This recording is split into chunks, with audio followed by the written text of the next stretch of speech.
નમસ્કાર દર્શક મિત્રો, બોટાદ દસ્તક ન્યૂઝમાં આપનું હાર્દિક સ્વાગત છે અને હું છું LD મકવાણા. આપ જોઈ રહ્યા છો બોટાદ દસ્તક ન્યૂઝ. હવે પછીના સમાચાર વિગતવાર. પરિવારજનોના હૈયાફાટ રુદન વચ્ચે અંતિમ યાત્રા નીકળી. વડોદરામાં પતિના પાર્થિવ દેહને જોઈને પત્ની રડી રડીને બેભાન થઈ.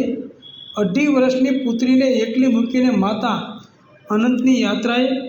અમદાવાદ પ્લેન ક્રેશ દુર્ઘટનામાં મૂળ વડોદરાના અને વર્ષોથી લંડનમાં સ્થાયી થયેલા બિઝનેસમેન કેતન શાહનું નિધન થયું છે. આજે તેમના નિવાસસ્થાને તેમની અંતિમ યાત્રા નીકળી હતી. આ સમયે પરિવારે આંકलन કર્યું હતું. કેતનભાઈની પત્ની તો રડી રડીને બેભાન થઈ ગયા હતા. બીજી તરફ મૂળ વડોદરાના અને લંડનમાં સ્થાયી થયેલા નેન્સી પટેલની પણ અંતિમ યાત્રા નીકળી હતી. તેમની 2.5 વર્ષની દીકરીને વડોદરા મૂકીને લંડન જતા હતા ત્યારે તેમનું અમદાવાદ પ્લેન દુર્ઘટનામાં નિધન થયું હતું. જ્યારે વડોદરા જિલ્લાના વરણામા ખાતે તલ્લિકાબેનના પાર્થિવ દેહને લાવવામાં આવ્યો હતો, જ્યાં તેમના અંતિમ સંસ્કાર કરવામાં આવ્યા હતા. લંડનમાં રહીને બિઝનેસ કરતા કેતન શાહ તેમના પિતાને મળવા માટે અઠવાડિયાથી વડોદરા આવ્યા હતા. તેમના પિતાને વર્ષોથી પેરાલિસિસ થયો હોવાથી તેઓ બીમાર રહેતા હતા, જેથી કેતન શાહ દર વર્ષે પિતાને મળવા માટે વડોદરા આવતા હતા. આ વખતે પિતાના ખબર અંતર પૂછીને તેઓ લંડન જવાના રવાના થયા હતા. એ સમયે અમદાવાદ પ્લેન ક્રેશ દુર્ઘટનામાં તેમનું નિધન થયું હતું. આ સમાચાર સાંભળીને વડોદરામાં રહેતો તેમનો પરિવાર અને લંડનમાં રહેતા તેમના પત્ની અને બંને સંતાનો શોકમાં ગરકાવ થઈ ગયા હતા. કેતનભાઈના DNA મેચ થઈ જતાં ગઈકાલે મંગળવારે તેમના પાર્થિવ દેહને વડોદરા ખાતે લાવવામાં આવ્યો હતો અને પાર્થિવ દેહને સયાજી હોસ્પિટલના કોલ્ડ રૂમમાં રાખવામાં આવ્યો હતો. તેમના પત્ની બંને સંતાનો સાથે વડોદરા પહોંચ્યા હતા. આજે સવારે કેતન શાહના પાર્થિવ દેહને વડોદરાના ગોત્રી રોડ પર આવેલા રોશની પાર્ક સ્થિત તેમના ઘરે લઈ જવામાં આવ્યો હતો. આ સમયે પરિવારજનોએ આંકलन કર્યું હતું અને તેમના પત્ની તો રડી રડીને બેભાન થઈ ગયા હતા. આ ઉપરાંત ત્યાં હાજર સૌ કોઈ લોકોની આંખો ભીની થઈ ગઈ હતી. કેતન શાહની અંતિમ યાત્રા તેમના નિવાસસ્થાનેથી નીકળી ત્યારે પરિવાર હિબકે ચડ્યો હતો અને મોટી સંખ્યામાં લોકો તેમની અંતિમ યાત્રામાં હાજર રહ્યા હતા. તેમની અંતિમ યાત્રા વડીવાડી સ્મશાન ખાતે પહોંચી હતી અને ત્યાં કેતન શાહના અંતિમ સંસ્કાર કરવામાં આવ્યા હતા. બીજી તરફ વડોદરા શહેરના વારસિયા વિસ્તારમાં આવેલી પ્રયાગરાજ સોસાયટીમાં રહેતા નેન્સી પટેલ 15 દિવસ પહેલાં લંડનથી વડોદરા આવ્યા હતા. તેમના પતિ લંડનમાં હતા અને તેમને 2.5 વર્ષની દીકરીની બાબરી હોવાથી તેઓ પોતાની સાસરીમાં આવ્યા હતા. 2.5 વર્ષની દીકરી નેન્સી પટેલને ઘરે મૂકી તેઓ લંડન જઈ રહ્યા હતા અને તે દરમિયાન પ્લેન ક્રેશની દુર્ઘટના બની હતી. તેઓ છેલ્લા 3 વર્ષથી લંડનમાં રહેતા હતા. DNA મેચ થઈ ગયા પછી ગઈકાલે રાત્રે નેન્સીના પાર્થિવ દેહને વડોદરા લાવવામાં આવ્યો હતો અને ખાનગી હોસ્પિટલના કોલ્ડ રૂમમાં રાખવામાં આવ્યો હતો. આજે તેમના પાર્થિવ દેહને તેમના ઘરે લઈ જવામાં આવ્યો હતો, જ્યાં વાતાવરણ ગમગીન જોવા મળ્યું હતું અને પરિવારે આંકलन કર્યું હતું. તેમની અંતિમ યાત્રા કાઢવામાં આવી હતી. વડીવાડી સ્મશાન ખાતે તેમના અંતિમ સંસ્કાર કરવામાં આવ્યા હતા. આ ઉપરાંત મૂળ વડોદરા જિલ્લાના વરણામાં તલ્લિકાબેન પટેલના પાર્થિવ દેહને આજે વરણામા સ્થિત તેમના ઘરે લાવવામાં આવ્યો હતો અને આજે સવારે તેમના અંતિમ સંસ્કાર કરવામાં આવ્યા હતા. આ સમયે પરિવારજનોએ આંકलन કર્યું હતું. આ સમયે ડભોઈના ધારાસભ્ય શૈલેષ મહેતા સોટા હાજર રહ્યા હતા અને તલ્લિકાબેનને પુષ્પાંજલિ અર્પણ કરી હતી.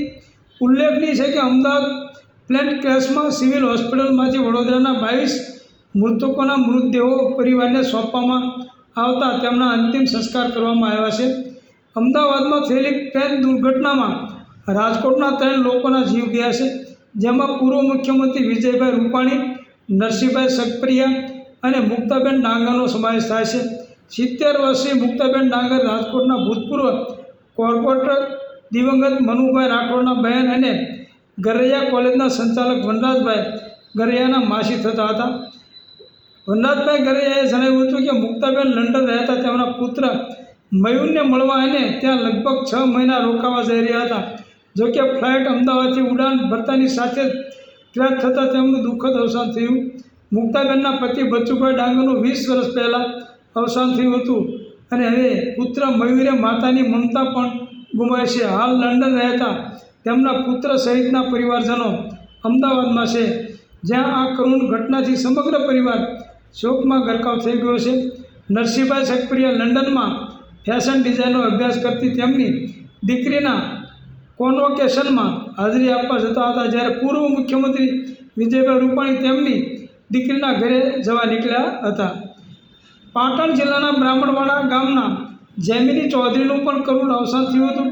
DNA સેમ્પલ મેચ થયા બાદ આજે બુધવારે વહેલી સવારે તેમનો વિકસિત મૃતદેહ પરિવારજનોને સોંપવામાં આવતા ઘરેથી આવજો કહીને ગયેલી પુત્રવધૂનો મૃતદેહ જોઈને પરિવારજનોમાં ભારે આક્રોશ છવાઈ ગયો હતો.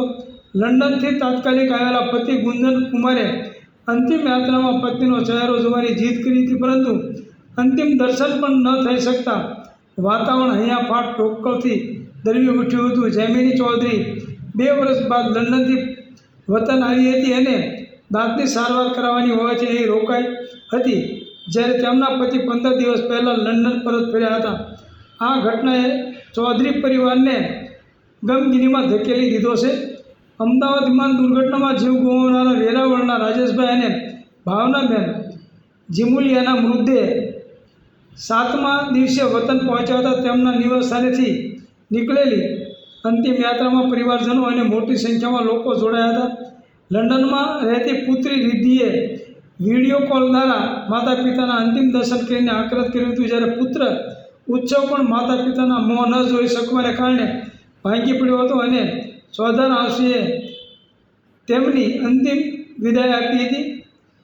કઠલાલ નગરપાલિકાના ઉપપ્રમુખ પ્રશાંતભાઈ દિલીપભાઈ પટેલનો મૃતદેહ અમદાવાદ સિવિલ હોસ્પિટલમાંથી તેમના ઘરે લવાતા પરિવારજનોએ ભારે આક્રોશ સાથે તેમની અંતિમ યાત્રા કાઢી હતી. તેમની અંતિમ યાત્રા રાજકીય નેતાઓ, નગરજનો અને મોટી સંખ્યામાં સૌજનો જોડાયા હતા. કઠલાલમાં કુમાર શાળા પાસે રહેતા પ્રશાંતભાઈ પટેલ 2 ટર્મ સુધી નગરપાલિકાના પ્રમુખ તરીકે સેવા આપી હતી. હાલમાં તેઓ ઉપપ્રમુખ તરીકે કાર્યરત હતા. દીવમાં વિમાન દુર્ઘટનામાં મૃત્યુ પામેલા 7 લોકોની અંતિમ યાત્રા આજે ધોધમાર વરસાદ વચ્ચે નીકળી હતી. આ દરમિયાન 3 મૃતકોની અંતિમ વિધિ એક સાથે કરવામાં આવી હતી. ભારે વરસાદને કારણે શહેરના રસ્તાઓ પર પાણી ફરી વળ્યા હતા. આ કપરી પરિસ્થિતિ વચ્ચે પણ મોટી સંખ્યામાં લોકો આંખમાં આંસુ સાથે અંતિમ યાત્રામાં જોડાયા હતા. માત્ર 2 કલાકના ગાળામાં 1 ઇંચ જેટલો વરસાદ નોંધાયો હતો. વરસાદની સાથે સાથે શહેરના કેટલાક વિસ્તારમાં પાણી ભરાઈ ગયા હતા. આ દુઃખદ ઘટનાને કારણે સમગ્ર દીવમાં શોકનું વાતાવરણ છવાયેલું હતું. વિમાન દુર્ઘટનાની આ કરુણ ઘટનાએ સમગ્ર વિસ્તારને હચમચાવી નાખ્યો હતો. સૌજન્ય દિવ્યા ભાસ્કર, બોટાદ દસ્તક ન્યૂઝ, LD મકવાણા, બોટાદ.